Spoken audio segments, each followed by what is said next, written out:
আসসালামু আলাইকুম, কেমন আছেন আপনারা? আজকে একটা লেনোভো ল্যাপটপের মাদারবোর্ড পাইছি। শুধু মাদারবোর্ড আছে, কিন্তু আমার কাছে বডি নেই। এটা লেনোভো 320 15 IKB। আমাদের দেশে কিন্তু বহুল বিক্রিত একটা ল্যাপটপ, মানে প্রচুর কাস্টমার এটার হোল্ড করছেন। তো এটার গ্রাফিক্স কার্ড সহ মেশিন, হ্যাঁ, এটা গ্রাফিক্স কার্ড ছাড়াও হয়। আর মাদারবোর্ডটা যে প্রবলেমে আসছে দেখেন, পাওয়ার দিলে পাওয়ার নাই, চার্জারও রিসিভ করে না। এই যে এরকম একটা মান ওঠে এবং চলে যায়। এটা সাধারণত দুটো কেসে হয়, এই চার্জারটা রিসিভ না করলে হয়, আর ভিতরে যদি 19 ভোল্ট শর্ট বলে আমরা সবাই, ওইটা হয়। তো দেখেন এই বোর্ডটাতে আসলে 19 ভোল্ট শর্টই আছে। আমি খালি মাপলাম যে 19 ভোল্ট শর্ট আছে কিনা। এই যে এখানে দেখেন শর্ট আছে। তো শর্টটা 0 ওহমসের না, 13 ওহমস 12 ওহমস এরকম দেখায়। এক্ষেত্রে কিন্তু এখানে 1 ভোল্ট 1 অ্যাম্পিয়ার দিয়ে পুশ করলে, ভোল্টেজ ইনজেক্ট করলে যে গরম হয়, সেই গরম কিন্তু হবে না। তাই এটা পাওয়া একটু মুশকিল হয়ে যায়।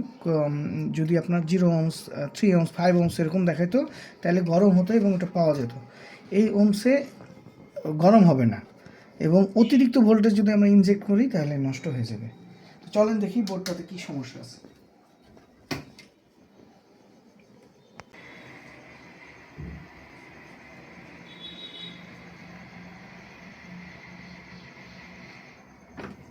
আমরা বোর্ডটাতে দেখলাম যে এটা গ্রাফিক্স কার্ড শর্ট, যার কারণে এই মসফেটটা বারবার শর্ট হয়ে 19 ভোল্ট শর্ট হয়ে যাচ্ছে। তো আমরা মসফেটটা চেঞ্জ করে দেখছি, বারবার শর্ট হয়ে যায়।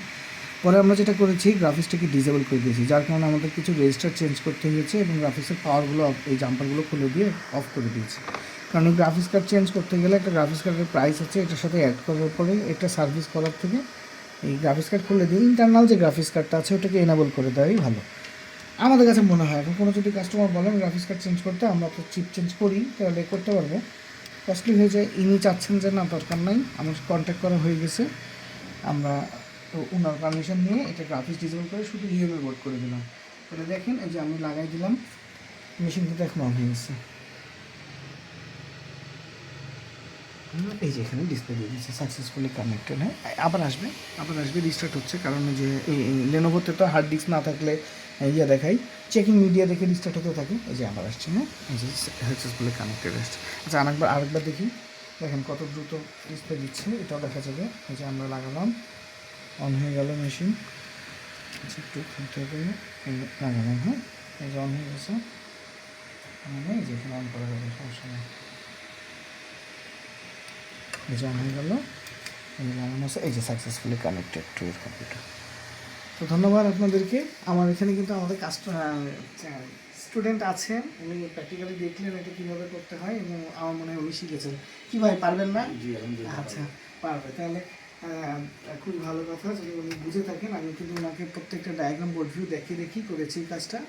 আপনাদের জন্য একটু উজ্জ্বল রেখেছি, বাকিটা তো দেখতেই পেলেন, এই ধরনের প্রবলেম সলভ হয়ে যায়। তো কোনো সমস্যা থাকলে আমার সাথে যোগাযোগ করতে পারেন। ধন্যবাদ আপনাদেরকে। আসসালামু আলাইকুম।